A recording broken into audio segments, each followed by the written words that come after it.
모서리 있고 토끼 있습니다. 우리 12생초는 이제 묘는 토끼죠. 이 묘는 그 자형 자체가 그 두 개의 뾰족한 그런 송곳처럼, 그래서 우리 이제 뾰족한 현침의 글자 중에서도 아주 이렇게 그 현침의 그 성정이 아주 두드러지게 나타나는 게 묘고, 또 우리 그 12성신에서도 묘는 파성이라 그래가지고 묘파, 깨진다는 거죠. 풍파가 든다는 뜻이고, 또 이렇게 글자가 이렇게 양분되잖아요.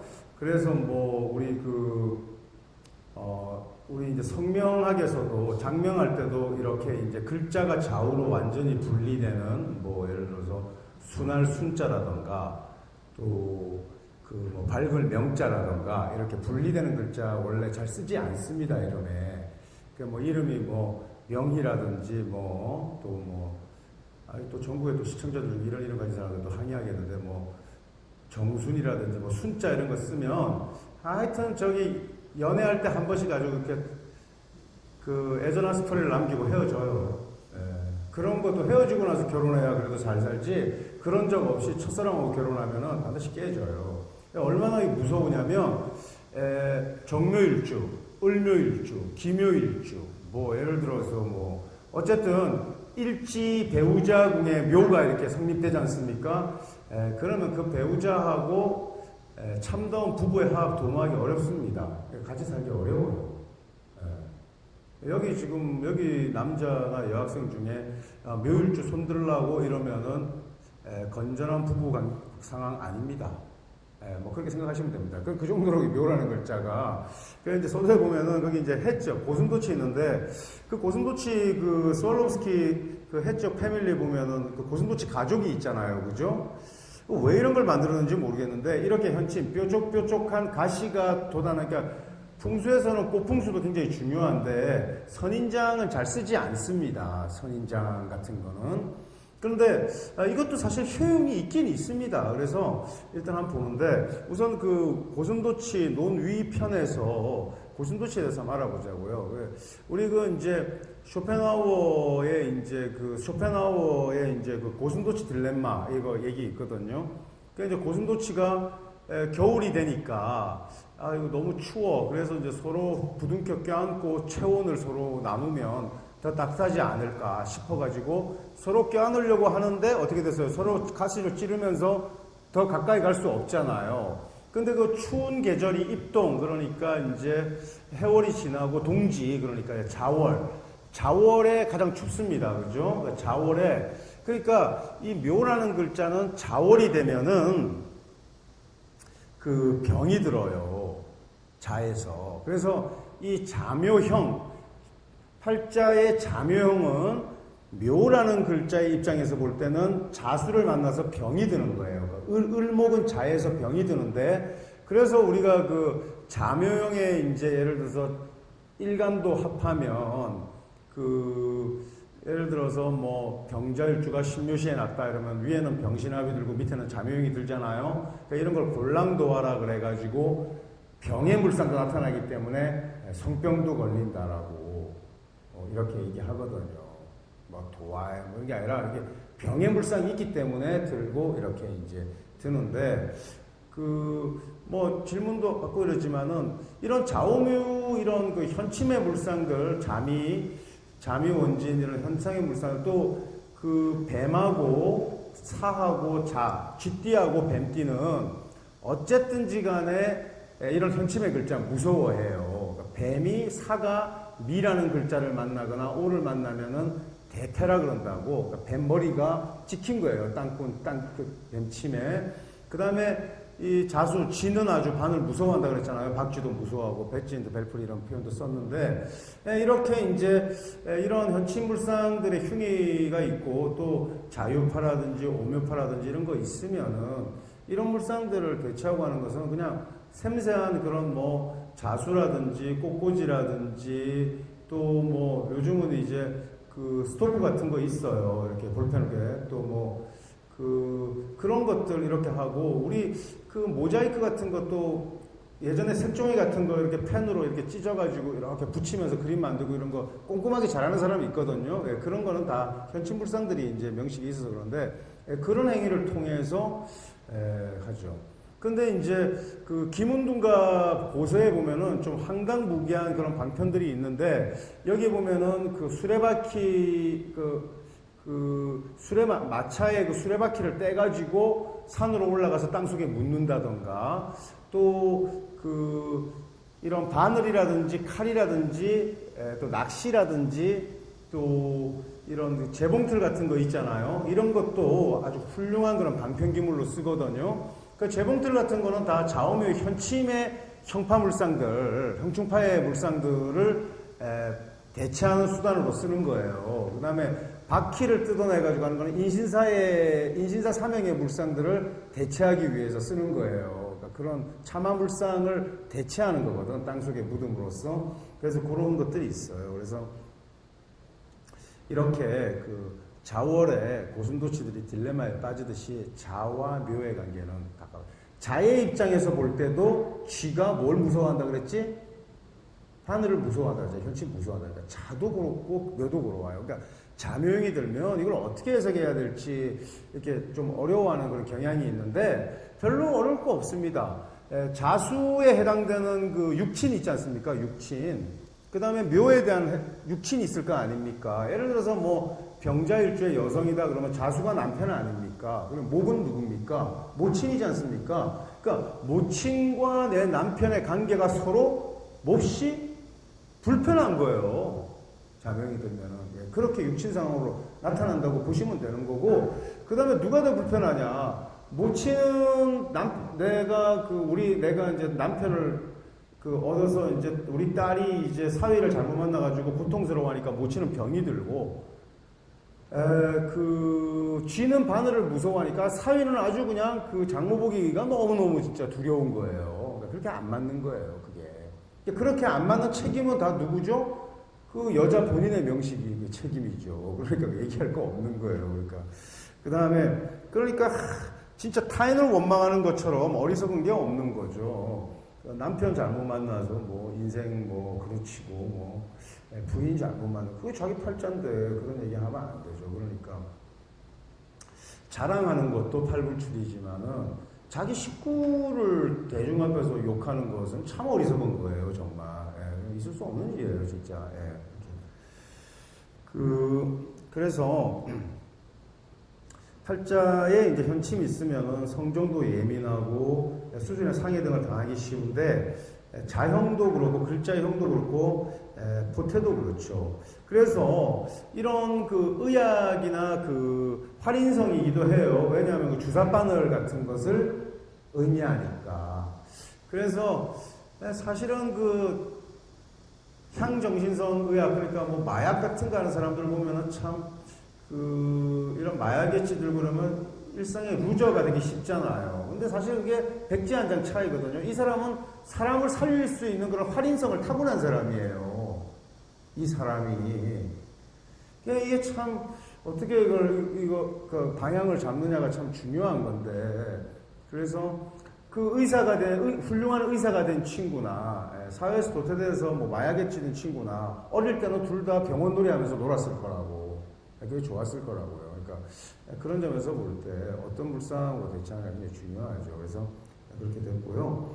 그 다음에 이제 뭐 묘유충 이런 것도 물론 좋지 않겠죠. 그래서 그 고슴도치 커플도 마찬가지로 이미 파생이 들었는데 커플을 쓰지 않습니다. 그러니까 뭐 고슴도치 부부, 토끼 한 쌍, 암토끼, 수토끼 이렇게 쓰는 법이 없어요. 단독으로 쓰고, 대신에 고슴도치도 우리 이제 속담에 자기 새끼는 한맘하다고 한다. 자기 새끼는 귀여운 거예요. 한맘하다 이 표현. 귀여운데, 그러니까 가족들을 이렇게 쓸 수는 있어요. 패밀리. 그러니까 패밀리에서는 남편 부인이 아니라 엄마 고슴도치가 새끼들을 이렇게 데리고 있는 이런 기물들을 쓸 수 있는 거예요. 그런데 이게 양띠하고 돼지띠한테는 일단 이 고슴도치 기물이 행운일 수 있어요. 그래서 반짝 성공 거두고 장성하고 우리가 합작하는 거기 때문에 자기 자신을 드러낼 수 있고, 또 이런 현침상은 고독을 상징하기 때문에 대체로 풍수에서 잘 활용하는 그런 기물들은 아닌데, 그 사유축 근명, 그러니까 뱀띠나 닭띠나 그 소띠가 이 기물을 사용하면은 그 재물을 의미하기도 해요. 근데 이 재물이 일시적 재물, 그러니까 반짝 성공을 의미하는 거야. 그리고 그 벌었다가 그 돈이 묘파성의 물상에 의해서 다 일시적 재원이고 나가게 돼 있어요. 그러니까 그런 거 염두에 두고 이렇게 보시면 될 것 같아요. 그 다음에 이제 고슴도치를 누가 좋아하냐면요. 그 개가 좋아합니다. 개가. 그래가지고 개가 갑자기 숲에 들어가지고 비 오는 날 뭐 테니스장 이런 데 가서 컹컹 짖고 이러면은 고슴도치 만나서 그래요. 고슴도치를 발견한 거예요. 그래가지고 고슴도치 만나면은 개가 잘 발견합니다. 그게 바로 묘수랍입니다. 묘수랍. 근데 정작 고슴도치한테 다가갔지만 좋다고 신기해가지고 좋다고 다가갔지만 고슴도치한테 괜히 더 가까이서 코만 찔릴 거 아니야. 그지? 그러니까 결과는 안 좋아. 그런데도 한번 데이면은 안 가야 되는데 만나면 좋은 거예요. 이러한 것들을 하프질기라 그러는데 서로 떨어지지도 못해. 그러니까 인해합이라든지 사신합은 해당 육친들이 서로 처음에는 합했다가 파해서 서로 떨어지는 거로 결과가 나타나는데 묘수랍하고 이 진유합은 그러니까 사고의 글자의 육합 이거는 합부질기라 그래가지고 처음에 합해가지고 계속 미워하면서 떨어지지도 못해 이거. 그러니까 탁 찌르니까 약오를 거 아니에요, 그죠? 그러면서도 계속 관심을 보인단 말이야. 그래서 이게 저기 이제 뭐 학문적 원칙이 성립이 안 되고 그러니까 이런 그 물상론자들, 그러니까 제야의 그냥 물상론이 이제 여러 물상이 있는데 제가 이제 포테물상이 가장 이제 높은 수준의 이제 물상기고 뭐 십간물상 뭐 이런 것도 하고 있는데 그냥 이런 이제 이런 그 강호의 이제 이런 그냥 그 술객들이 이렇게 막 하는 거는 이런 남부지방 부산 쪽에는 물상법 많이 발전했거든요. 여기에서 육합을 가르치는데 어떻게 가르치냐면 그냥 지랄 같은 합이라고 정말 지랄 맞은 합이라고 이렇게 가르친다니까. 들어와 있으면은. 그 이제 우리 뭐 토끼하고 개 묘수랍 이러면은 이제 토끼 발견하면 개가 절대 가만히 안 있습니다. 바로 쫓아가지. 좋아서 쫓아가는 거예요. 좋아서 쫓아가는 게 문제가 되는 거예요. 토끼를 사냥하고 난 개도 구팽당하잖아요. 그죠? 탱당하는데, 이렇게 그 묘수랍의 합의 관계는 굉장히 좋습니다. 처음에. 근데 예를 들어서 우리 한번 이제 응용해보면, 뭐 예를 들어서 정묘일주의 여자가 술월에 난 정묘일주의 여성이 있다고 합시다. 그러면 묘는 어머니잖아요. 그죠? 그리고 술은 상관이니까 자식입니다. 내가 자식을 탁 놓으면은 우리 어머니하고 손주하고의 관계가 그렇게 좋을 수가 없어요. 근데 이제 점점점 자라면서 미워한다고, 그리고 할머니만 보면 울고 싫어하고, 그런데도 떼지는 못해, 서로 관계를 이렇게. 근데 이제 이게 할머니와 손자 관계면은 뭐 문제가 없는데, 부부 관계가 그렇다든지, 우리 어머니와 아버지의 관계가 그렇다든지, 이러면은 좀 심각한 거예요. 그 하프질기의 물상이라는 게. 진유합도 마찬가지예요. 그래서 그런 이제 하프질기의 물상이 이제 있고, 그래서 고슴도치의 이 상하고 이런 그 동물 조각상하고 개하고 같이 노는 건 난센스겠죠, 그죠? 어디서 보니까 육합이 든다 그러더라. 이거 아닙니다. 그래서 육합 같이 두는 기물은 육합 중에서 자축하고 오미만 적용하는 겁니다. 이 축하고 미는 기도인데 이거 좌우가 불도인데 이게 굉장히 그 합으로 해서 구원하는 의미 있거든요. 이 외에 그 인해합이라든지 또는 사신합이라든지 묘수합, 진유합 이런 기물들의 하모니는 일어나지 않아요. 그러니까 쓰는 게 아닙니다. 그래서 그렇게 되고요. 그 한번 보시라고요. 예를 들어서 우리가 그 띠궁합 중에서도 처음에 너무 우리 뭐 이제 그냥 연애 좀 해보면 알지만 일찍 달궈지면 일찍 식는다 그러잖아요. 그죠? 일찍 달궈져가지고 일찍 식어버리면은 그것처럼 좋은 거 없습니다. 뭐 한 달 화끈하게 연애하고 헤어지면 끝나지 않습니까? 근데 한 달 딱 좋았다가 10년을 안 헤어지고 그냥 간다니까. 식은 상태로. 이게 하프질기입니다. 이게 보통 일입니까? 이게 그러니까 하프질기 굉장히 안 좋은 거예요. 차라리 파성이 들어가지고 충이 들어가지고 딱 이혼해버리고 딱 정리되면은 차라리 나쁠 거 없습니다. 근데 이거 뭐 계속 질질 끌고 가니까 지영양 알겠어? 걸지 말라고. 근데 이제 그거 어쩔 수 없는 거예요. 이렇게 뭐 팔자대로 이렇게 돼 있고요. 또 이 위라는 것은 우리가 이제 묘파성은 굉장히 이제 불리하게 생각하는데 일시적 재운으로 쓴다 그랬잖아, 그지? 그리고 일시적 재운이 적지 않습니다. 묘파성이 돈을 많이 벌어요. 그래서 우리가 묘파성이 들면은 우리 뭐 굉장히 돈 다 까먹고 안 좋다 그러는데 기본적으로 돈을 까먹는다는 건 번 돈이 있었다는 걸 의미합니다. 그래서 재운이 많이 따라요. 그리고 큰 돈을 벌어가지고 일시에 그 돈을 다 탕진하기도 하고 주로 큰 부자들은 도네이션 합니다. 기부해버린단 말이야. 그 돈을 예를 들어서. 그러니까 우리 오자에서 생시에 묘파가 들면은 아예 복지사업 할 생각하고 사회사업 할 생각하면 되는 거예요. 도네이션 해가지고 내가 이렇게 파성을 배치하면 되거든요. 그런데 우리가 이제 강한 상대나 적을 위협을 느낄 때 이렇게 확 웅크러드는 걸 뭐라 그래요? 우리가 이제 위축 그러잖아요. 위축. 예? 근데 이 위축이라는 거,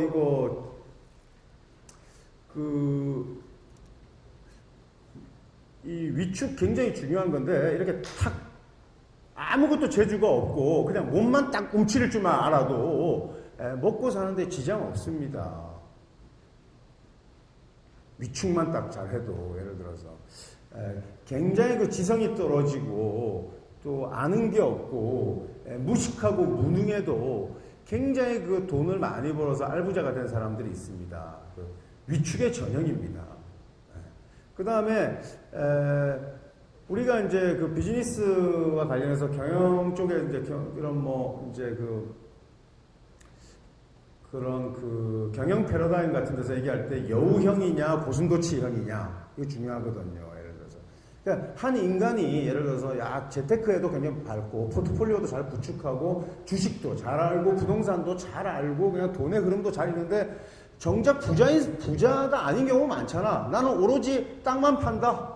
땅만 나 주고 팔고 나는 오로지 말이지 그냥 좋다 나쁘다 얘기하고 예를 들어서 뭐 좀 미천한 점쟁이가 있다고 해가지고 그냥 사람들 잘 봐주고 사람들 심리 잘 읽어내고 돈 잘 받아내고 이것만 잘한다. 그 돈 가지고 뭐 주식에 투자하고 포트폴리오 전혀 이런 거 할 줄 모르고 아예 몰라 그쪽 계통을 통장 온라인 송금을 하려고 해도 은행을 직접 찾아가지고 번호표 뽑아서만 할 수 있는 사람 굉장히 무능하고 비효율적인 것 같은 거지만 그 사람들이 오히려 부자라니까 위축으로 일관해도 되는 경우가 있단 말이에요. 그러니까 2000년대 중반에 이제 여우형이 좋으냐 뭐 고슴도치형이 좋으냐 이러는데 제 생각에는 진짜 마스터의 경제에 오른다는 건 너무 어려운 거니까 차라리 그럴 바에는 어줍지 않게 알 바에는 고슴도치가 100번 낫다. 고슴도치가. 그러니까 명리 공부도 산만한 거 다 떼고 핵심만 딱 간추려가지고 고슴도치형 전략으로 가는 게 실전에서는 더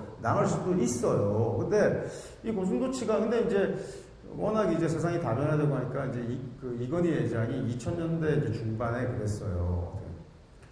여우형하고 고슴도치형하고 적절히 조합, 배합을 이루어야 되겠다. 이렇게 얘기했거든요.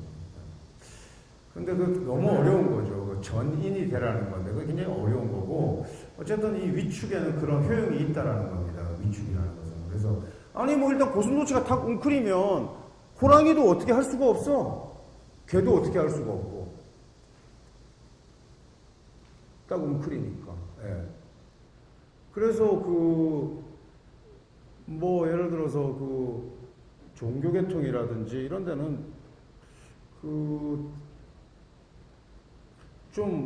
상식 이하인 경우도 많고 좀 무지한 경우도 좀 있긴 있거든요. 원래 종교불상이. 그런데 누구도 건드릴 수가 없습니다. TV에서 뉴스 하면은 버스 동원해가지고 방송국 난입하고 하지 않습니까? 이렇게 위축하는 그런 불상도 무서운 겁니다. 이렇게 된 테고요. 그 다음에 이제 사유축, 금명들은 이런 묘의 기물들도 한 번쯤 활용해 볼 필요가 있습니다. 그래서 일시적으로 활용하는데 어느 시기에 활용할 것이냐, 좀 더 차원을 높이면 해년도라든지 민년도에 묘를 딱 이렇게 활용할 수 있는 거죠. 그래서 이렇게 돼 있고요. 그 10페이지 보면은 텍스트 그 위축은 꾸준한 저축의 물상이라고 제가 이렇게 해놨지 않습니까? 그래서 여기 고슴도치와 여우라는 유명한 에세이는 이사야 벌린의 에세이가 있는데 요거 한번 참고 삼아서 한번 읽어보시고요. 그 다음에 또 그 마도위치라고 또 상식 하나 쳤는데 거기 보면은 쿠키, 그러니까 중국에서 이런 행운을 부르는 쿠키 모양이 있어요. 뭐 그 포춘 뭐 쿠키 이러면은 뭐 이렇게 쿠키 뽀개 가지고 안에서 뭐 이렇게 우리 이제 새가 집어다 주시는 거 보는 거 이런 건데 이게 아니라 이런 쿠키 문양이 있는데 요 쿠키 보면은 여기 호랑이가 저기 뭐야 그 고슴도치가 당나귀 타고 있어요. 여기 보면은 고슴도치가 당나귀를 타고 있는 그림인데 이 쿠키를 이렇게 이제 쿠키 이제 여러 개에서 뽑으면은 운이 되게 좋다고 하는데 그 당나귀 단키는 우리 오지 않습니까? 말, 그죠? 그리고 고슴도치는 묘입니다. 뭐 이런 의미들이 원래 있었는데 이런 것 때문에 뭐 쿠키 만드는 가자 공장에서 이런 거 제가 공장에서 이걸 알고 만든 건 아니겠지만 여기 오묘파의 원리가 있습니다. 오하고 묘는 오묘파출이라 그래가지고 이거 굉장히 어려운 건데 예를 들어서 갑오일주가 묘월이나 묘시에 나면은 오하고 오중의 기토를 파냅니다. 재를 파낸다고 오묘. 그래서 굉장히 그 부자 됩니다. 오묘파출 예를 들어서. 그러니까 그 대신 명식에 기본적으로 기토가 없는 게 더 오묘파출격 이제 같은 건데 그래서 이렇게 그 오묘파출 그러니까 이게 이제 오묘파 이거 성교물상이거든 이거 전형적인 성교물상인데 이 성경에서 음양하합의 물상으로 우리가 이해할 수도 있는 거예요. 그래서 여기에 보면은 이 오묘파에는 갑기합생이라는 게 작용이 안 해. 하죠? 팔자에 오묘파에 있는 사람이 농작물을 재배하거나 농사 이런 거 관련해 가지고 이런데 그 예를 들어서 수익 모델을 세우면은 통합니다. 굉장히 좋은 겁니다. 또, 못 심는 물상이기도 하죠. 그죠? 오면파. 그래서 이런 거 있고. 그 다음에 여기 보면은 이제 개구리가 여기 보면은 개구리가 이제 연을 이렇게 이제 카이트 이제 연 같은 거 이렇게 이제 물고 있는 그런 물상인데 요 개구리는 진편에서 양소주 진편에서 인묘진 할 때 진편에서 다룰게요. 그래서 요런 것들도 있더라. 근데 아마 중국 사람들도 그냥 이 이제 고사나 이런 옛날 얘기에서 그 당나귀하고 고슴도치가 관한 그런 뭐 옛날 얘기들 가지고 이렇게 행운을 의미한다고 하지만 이렇게 오묘파출로 설명하는 명리학자 없을 거예요. 아마 제가 볼 때. 그래서 그렇게 제가 한번 사유해봤고요.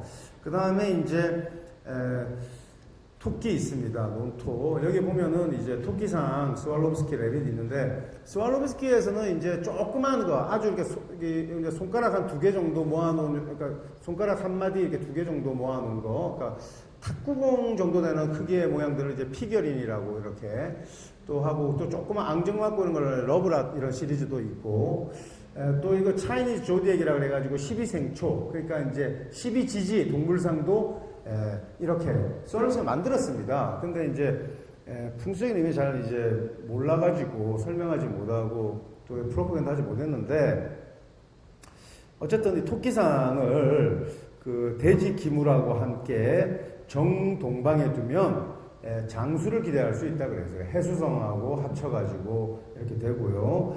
그 다음에 사유축 금명이 토끼상 두면 반짝 성공 기대할 수 있다. 그래서 원래 이제 그 뱀띠나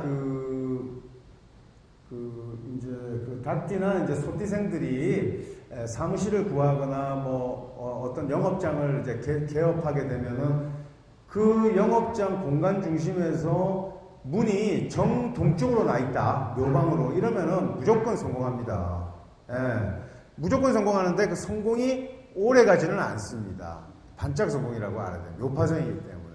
입구가. 그래서 잠깐 성공하면은 또 방향을 좀 틀어야 됩니다. 뭐 정남향 이렇게 트는데 하여튼 그 일을 뭐 기획하고 벌리고 준비하고 다 좋지만 제일 중요한 거는 어떤 그 장소를 얻느냐에 달린 겁니다. 어떤 거. 그래서 정동방으로 하면 되게 좋은 거예요. 그 다음에 새끼를 품은 토끼상은 다산과 임신을 기원하는데, 원래 이제 이 묘하고 유는 우리가 이제 그 12성신에서는 이제 그 축도라, 이제 가축의 도라고 했고, 인간의 윤리 같은 게 이제 없다고 해서 좀 좋지 않은 글자로 유인성하고 있는데, 그 1월 음양의 문이죠. 그러니까 묘시에 뭐가 해가 뜨고, 유시에 어떻게 돼요? 해가 지고 이제 달이 뜨기 시작하지 않습니까? 1월 음양의 문이라서 참 그 변화가 나타나는데, 토끼하고 닭은 그 간단하게 얘기해서 임신이 잘 됩니다. 임신이. 이 토끼는 그냥 수컷이 살짝 스치기만 해도 임신을 합니다. 그래서 이 묘의 기물을 쓸 때 하도 임신이 안 되고 그러면은 토끼상을 딱 주는 거야.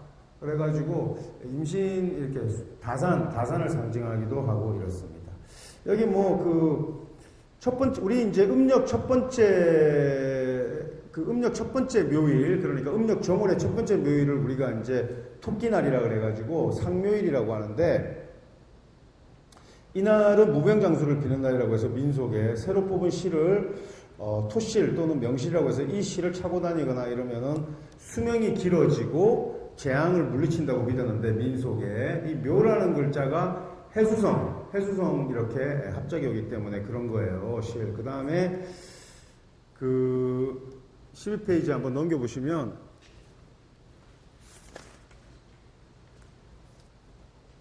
묘일날 뭐 하녀라든지 또 식모라든지 가정부 드리면은 경망되고 방증 맞은 사람 둔다고 이런 속설이 있는데, 아까 말씀드렸듯이 묘는 좀 음란을 상징하는 글자이기도 해요. 그래서 자묘형의 권량도가 적용되는 이유는 아까 제가 말씀드렸지 않습니까? 묘는 진짜 자하고는 진짜 사대가 맞지 않습니다. 그래서 이렇게 하고요. 토사구팽 이거는 하프질기 얘기 있고, 그 12페이지 이제 그 밑에 보면은 그 풍수 토끼 있죠. 그래서 풍수 랩이 되는데, 벌써 이 토끼 어떤 특징이 있습니까? 입에는 엽전꾸러미 물고 있고요. 예? 사실 이 풍수기물들은 이 표범 같은 거나 호랑이 외에는 반드시 뭐 입에 뭐 물고 있는 게 좋아. 그 다음에 엽전 물고 있고, 그 다음에 그 밑에 토끼 새끼들 이렇게 데리고 있죠. 엽전 더미에 앉은 거는 뭐 불을 상징하는 거고, 이렇게 토끼 새끼들을 이렇게 안고 있고, 이래서 다산을 의미하는 거예요. 다산을 이렇게 해서 있습니다. 그 다음에 이제 토끼는 이제 오솔이 있는데, 그 백조죠. 오솔이 보면은 이제 오솔이 단자를 썼을 때 논단 이제 오솔이 편인데, 오솔이도 마찬가지죠. 뭐 토끼상하고 똑같은 거니까. 여기에는 이제 너구리도 이제 같이 이제 집어넣는데, 오솔이나 너구리상 돼지기물과 함께 정동방에 두면 장수할 수 있다라고, 또 사유축 금명이 오솔이 소품 이용하면 반짝 성공을 기대할 수 있다, 이렇게. 그 다음에 오솔이상을 양이라든지, 또 개의 기물, 그러니까 술미형, 양하고 개 동시에 술미형 같이 두면 안 됩니다. 이게 하프줄기도 안 좋지만은 이 묘목의 글자가 입고될 수 있기 때문에 다산을 맺기 어렵죠. 그래서 뭐 오소리 제품을 굳이 쓰고 이런 거는 없는데, 여기는 이제 핸드백에 이제 오소리 이제 스와rov스키 이제 뭐 크리스탈이 박힌 이제 이런 핸드백 같은 물상인데, 오소리는 이 토끼나 이런 이제 고슴도치하고 달리 굉장히 전투력이 있습니다. 그리고 이 자묘형, 그러면 쥐가 바늘을 무서워한다 그랬잖아. 이때 이 바늘이라고 하는 이 묘는 쥐가 토끼를 무서워하는 게 아니고 오소리를 무서워합니다. 쥐는 고양이보다 오소리가 더 무섭습니다. 오소리가 들쥐를 발견하면 아주 그냥 자기보다 더 큰 쥐도 그냥 가서 그냥 순식간에 그냥 깨물어 죽이거든요. 그래서 오소리가, 그 다음에 이제 오소리가 얼마나 전투력이 강하냐면, 사냥개들하고도 절대 기죽지 않습니다, 오소리가. 그러니까 굉장한 파이터인데, 우리 이제 기묘일주 이러면은 들에다가 풀어놓은 토끼, 그러니까 들토끼의 이런 뭐 물상이라는데, 사실은 야생의 오소리 같습니다.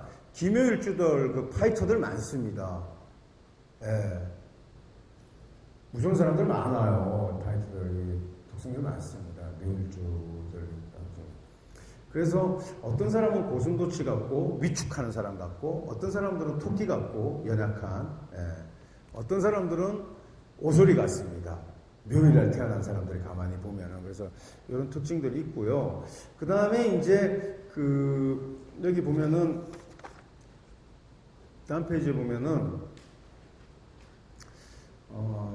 오소리 이건 뭐 속설에는 오소리 고기가 굉장히 뭐 맛있다고 그래요. 그런데 실제로 먹어보면은 뭐 기름기가 굉장히 많고 기름 덩어리라고 그러는데, 저는 먹어보지 않아서 모르겠는데, 원래 이제 사냥꾼들이 진짜 맛있는 고기가 이제 사기라 그래요.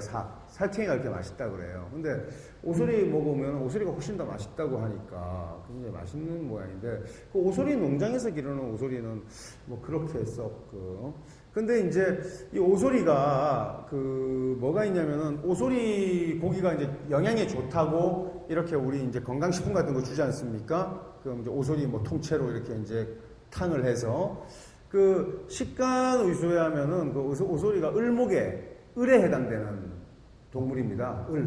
예? 그래서 뭐 이게 통할지는 잘 모르겠는데, 그냥 이치적으로 그렇다는 얘기인데, 우리 이렇게 폐암 같은 거 걸리거나 이렇게 하면, 급성 폐암 걸리면 이렇게 치명적이거든요. 그건 사실 또 이렇게 건강 진단받아도 잘 안 나타나고, 그래서 뭐 말기에 병원에 손도 못 쓰고 이럴 때는 오소리 같은 걸로 해서 을경합으로 해서 이렇게 방편할 수 있다라는 그런 생각 한번 해봤는데, 실제로 암 환자가 그렇게 뭐 고쳤다는 사례도 제가 봤어요. 그러니까 오소리 농장에서 이제 홍보하는 얘기겠지만은 어쨌든, 그런데 그것이 이치적으로는 그렇게 사유해 볼 수 있다 이겁니다. 그래서 그렇게 한번 참고하시고요. 그 다음에 이제 우리나라 이제 얘기 중에 동화 작가 중에 이제 정희창 씨라고 있는데, 그게 보면은 원숭이 꽃신이라는 거 있습니다. 원숭이 꽃신. 근데 이제 이 원숭이 꽃신 얘기 재밌는데, 원숭이는 잔나비니까 신에 들어가잖아요. 신, 그지?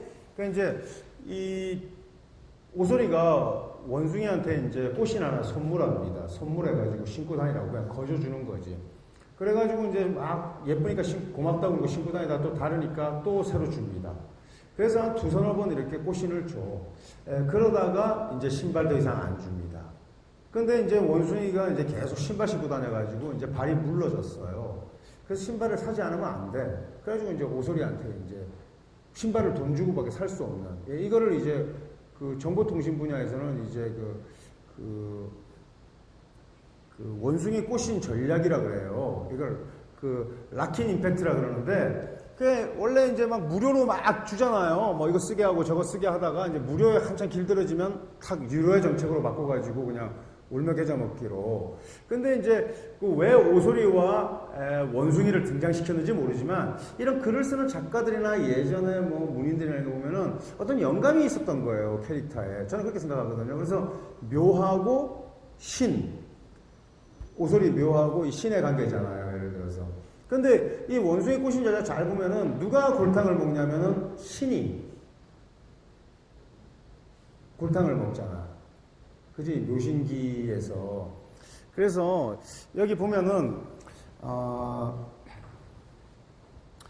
이 묘신이라든지 말이죠, 이 자사 이런 거는 쌍방이 태지의 조합이에요. 뭐를 자꾸 만들어내요. 그래서 을이 신을 보면 태지에 놓이거든. 잉태 계속 뭘 만들어낸단 말이에요. 그래서 왜 이런 원숭이 꽃인 정략이 IT 계통에서 쓰는 이런 용어가 됐냐면, 많은 회원들을 모집해야 돼. 그러니까 창출하고 이런 태지의 물상이 나타나거든요.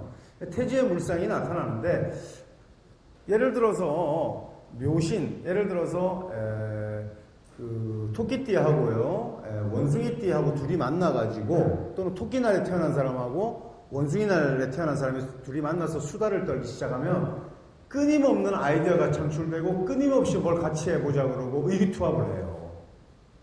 근데 정작 일을 만들지는 못해요. 태지, 잉태만 되고 끝난 거니까.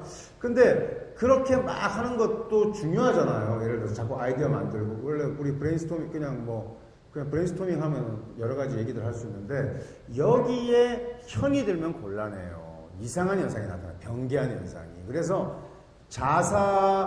자사합하고 묘신 기문하고 요 두 글자에 형이 들면 아주 변기한 현상이 나요. 자사 태지하고 묘신 태지의 형이 들면. 그러니까 예를 들어서 묘신이 있으면서 팔자 원국에 묘신이 있으면서 사신형이 있다든가 묘신이 있으면서 자묘형이 있으면 이거 아주 일반적인 윤리의 틀 이런 거 벗어나고, 그러니까 예를 들어서 뭐 근친상간이라든지, 예? 또 뭐 그 성적 전체성에 혼란을 겪는다든지 이런 좀 기괴한 현상. 아니 왜 그냥 좀 배가 고파서 빵을 훔치거나 돈을 훔쳤다 그러면 이해가 되는데 왜 여자 빤스를 왜 훔치냐고. 왜? 이건 방송에 나갈 수가 없겠구나. 이거 잘라내야겠네. 그러니까 그런 거 좀 기묘한 현상이잖아요. 예를 들어서. 근데 뭐 그 정도까지는 애교로 봐줄 수 있는데 그 형이 들면 놀라. 예를 들어서 교사가 여제자하고 예를 들어서 사귀어서 관계를 맺었다. 이러면 이거 굉장히 이거 변기한 일이잖아요. 그죠?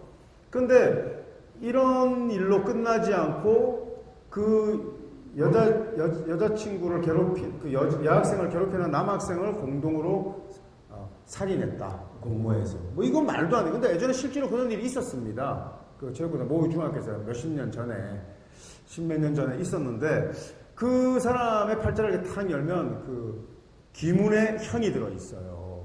근데 우리 일단 일반적 기문에 형이 들면 좀 변태하고 변기한 거 있고, 그 다음에 이런 태지의 자사태지를 우리가 뭘로 비유하냐면 자편에서 보지만 제비와 꽃뱀으로 비유했잖아요. 그러니까 제비와 꽃뱀이 서로 합해서 참 좋은데 여기에 형이 들면 구설이 끓고 관제가 침범하잖아, 그지?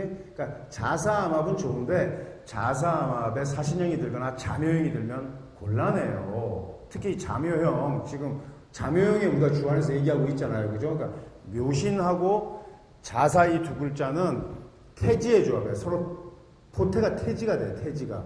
그러니까 뭘 일을 자꾸 만들어가지고 일을 그냥 안 하고 그냥 가만히 있으면은 까먹지는 않는데 계속 일 벌려가지고 문제 일으키잖아. 태지. 제발 좀 쉬어라. 이렇게 하는 사람들이 있잖아요. 그죠? 그러니까 태지하다가 형이 이제 침범하면 안 된다 이거예요. 그래서 일단 지금은 당장 뭐 팔자를 잘 응용하지 못하겠지만 팔자를 이렇게 펼쳐서 묘신 기문이 있거나 또는 자사암합이 있는데 여기 형이 있다 이러면은 이거 좀 심각한데 이렇게. 그리고 약간 이렇게 심각한 표정 지으면서 고개를 이렇게 가우뚱거리고 있으면은 상대가 왜 그러냐고 물어보는데 차마 내 입으로 얘기하기가 곤란하다. 이렇게만 얘기하고 가만히 있으면 돼요. 상대가 얘기해요. 괜히 맞추려고 하지 말고. 반드시 그런 현상이 나타나요. 그러니까 일반적 상식의 범주를 완전히 벗어나는. 아시겠어요? 차마 내 입으로 얘기하지 못하겠다고만 얘기하면 돼. 아시겠죠? 그 다음에 이제 뭐 컨디션 나쁜 날은 또 팔자 전혀 안 보이잖아. 그럴 때는 그냥 한참 생각하면 안 돼요, 사람이. 그러면 안 되고, 그냥 안 보이는데 자꾸 생각하면 뭐예요? 엉뚱한 소리밖에 더 하겠어? 딱 보고 그냥 인상만 딱 찌푸리고 있어, 그냥. 창 바깥 쳐다보고. 그래서 긴장 타게 하고, 그래서. 그냥 외로워서 어떡해, 이거? 뭐, 요 정도만 하면 돼. 현대는 다 외로워요. 그러니까 별로 어려울 거 없고, 이렇게 하고. 그 다음에 뭐, 안 외롭습니다. 뭐, 이런 얘기하고, 이렇게 하면은, 외롭다고 끝까지 우겨야 돼요. 술사가 밀리면 안 되지. 이렇게 하고.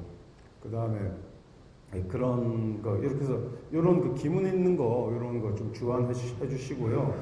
그 다음에 그 밑에 보니까 러쿤이 있어요. 저펜이지 보트는 근데 일본에 가면은 행운을 부르는 기물 3종 세트가 있어요. 첫째는 고양이에요, 고양이. 그 다음에 이제 내꼬죠, 내꼬. 그 다음에 마네끼 내꼬 있고, 그 다음에 부엉이 있어요. 후크로우. 이거 맞나? 지금 제가 일본말을 잘 모르는데, 이게 이제 있고, 그 다음에 너구리. 이렇게 3종 세트. 아주 귀엽습니다. 면세점 가면은 많습니다. 너구리하고, 올빼미하고,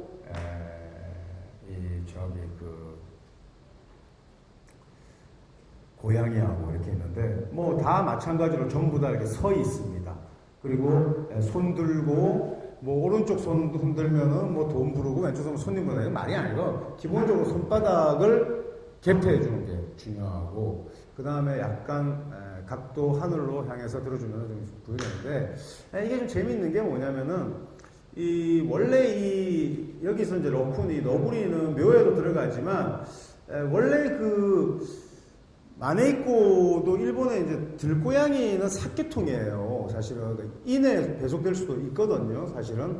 그 다음에 이제 이 올빼미 있는데, 이거 뭐 이제 발음과 이제 유사해서 이렇게 이제 되어 있는데, 되게 귀엽게 생겼습니다. 되게 귀엽게 생겼고,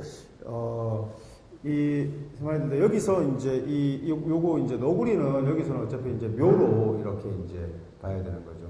그래서, 우리 이제 보면은, 묘파성 들어있고, 또 미역성 들어있고, 이런 게 좀 고생스럽고 분주한 그런 것 같지만, 실제로 제복이 제일 많은 사람들은 우리가 원명, 그러니까 이제 띠로 이제 4가지 명으로 분류할 때, 주로 목명들이 재운이 제일 많습니다.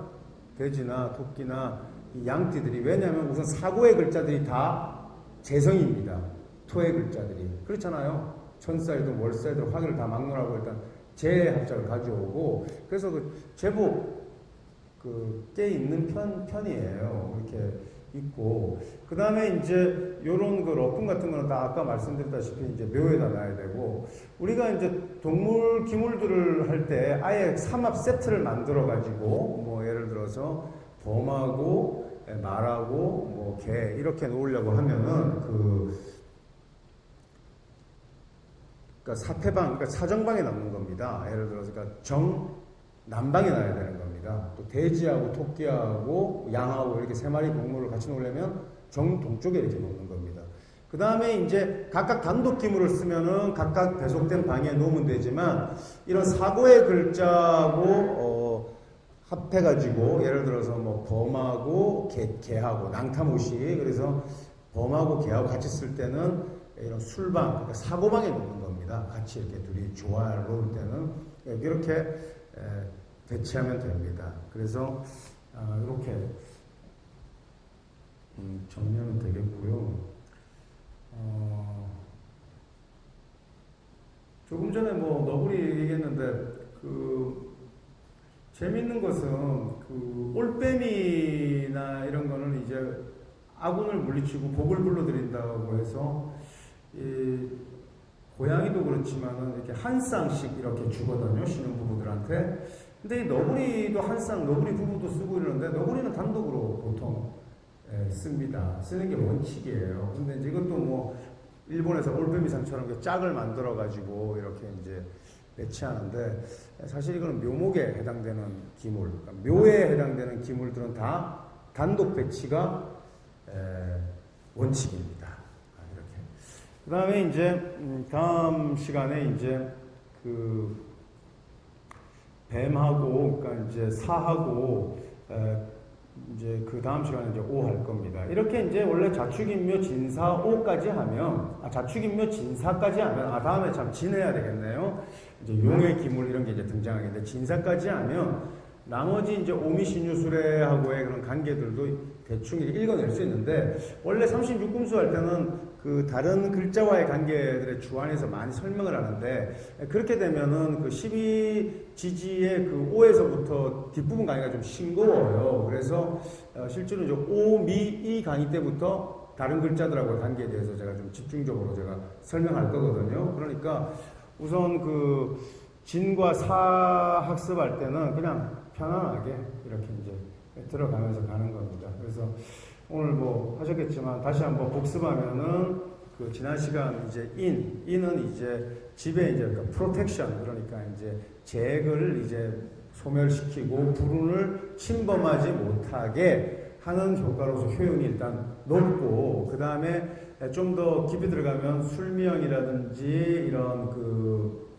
사고의 형충을 해소하는 역할로서 높고, 그 다음에 이제 그 중에서도 인에서 여우 같은 것은 좀 더 지성을 이렇게, 표범은 지성을 더, 그 다음에 이제 여우가 이렇게 이제 이성을 유혹하고 이성으로 고양시키는데, 실제로 이성에게 가장 매력적으로 보이는 것은 원래 인수입니다. 그러니까 지성이에요, 지성. 그래서 우리가 앉을 때도 도화방, 그러니까 이제 우리가 이제 예를 들어서 사지, 그러니까 육해방을 쳐다보면 자동적으로 뒤쪽이 이제 도화방이 되고 인수방, 도화방이 되거든요. 그러니까 이를테면 신자진 수명이 정동쪽을 향해 앉으면 그게 이제 도화방입니다. 그죠? 정동쪽을 앉으면 육해방이 되고 서쪽은 자연스럽게 도화방이 되거든요. 그러니까 이 도화에는 인수라는 성분이 작동을 하는데 이 지성을 의미합니다. 그래서 내가 지성을 뒤로 놓고 육해방, 그러니까 이제 상관의 기운이 흐르는 방향으로 이렇게 쳐다보면서 얘기를 하면은 이성을 그냥 유혹하는 그런 딱 자리 배치라고 이렇게 하거든요. 예를 들어서 목명이면은 정남향을 쳐다보고 그게 이제 기도 방향이기도 한데 정남향을 쳐다보면 자연스럽게 북쪽을 등질 거 아닙니까, 그죠? 이렇게 딱 앉아서 얘기를 하면 그것이 그냥 이성을 유혹하는 그런 자리 배치라고. 가장 매력적으로 보이는 자리 배치가 그렇다고 이렇게 하거든요. 그러니까 지성이, 그러니까 결국은 표범이든지 여우든지 같은 속성을 가지고 있다고 일단 봐야 되고, 묘는 이런 현침물상이기 때문에 풍수에서 어떤 그 방편이나 기물로 잘 쓰지 않는 게 원칙인데, 금명은 일시적인 성공을 거둬들일 수 있는데 그 일시적인 그 기한이 어느 정도냐면은 일단은 그냥 오행의 그냥 성수 3개월, 8개월 목에 그냥 또는 3년 정도를 기한으로 봅니다. 3년 정도를. 그런데 이제 우리 이제 자리 배치에서 금금목 예를 들어서 사유축 뱀띠가 정동 방향의 문이 좋지만 정동쪽으로 문이 나 있고 그 문의 맞은편이 금방일 거 아닙니까? 그죠? 거기다가 책상을 놓고 정동 방향으로 이렇게 문을 놓고 이렇게 딱 일렬로 배치하면 금극목의 상정 구도가 돼가지고 반드시 그 책상의 그 임자가 교통사고 납니다. 언제 나냐? 3개월에서 8개월 사이에 난다고 이렇게 하는데 그게 잘 맞습니다. 기납적으로 가가지고 그런 책상 배치인데 교통사고 나지 않았냐 그러면은 그런 십중팔구 그런 경우 해당하거든요. 그러니까 자리 배치가 이게 쉽지 않죠. 그래서 입구가 행운의 입구일 뿐이라는 거지 정동 쪽에 문이 나 있는데 그 맞은편 쪽으로 금방에다가 이렇게 있을 수 없습니다. 입구는 정동에는 목의 기운이 들어오잖아, 그지? 그럼 목은 뭘 생해요? 화를 생하지. 그러니까 정남쪽에다가 책상 배치하는 거고 이렇게 두는 게 원칙이라는 거예요. 무슨 말인지 아시겠어요? 집에 현관이 정동향으로 돼 있으면 안방이 어느 쪽으로 나 있는 게 좋다? 정남향으로 나 있는 게 오행의 상생 배치고 그것이 그 동사택의 복가 배치예요. 나중에 뭐 다시 또 설명하기로 하고 오늘 강의는 이만 마치고 다음에 이제 진학습하도록 하겠습니다. 감사합니다. 질문 있으세요? 질문.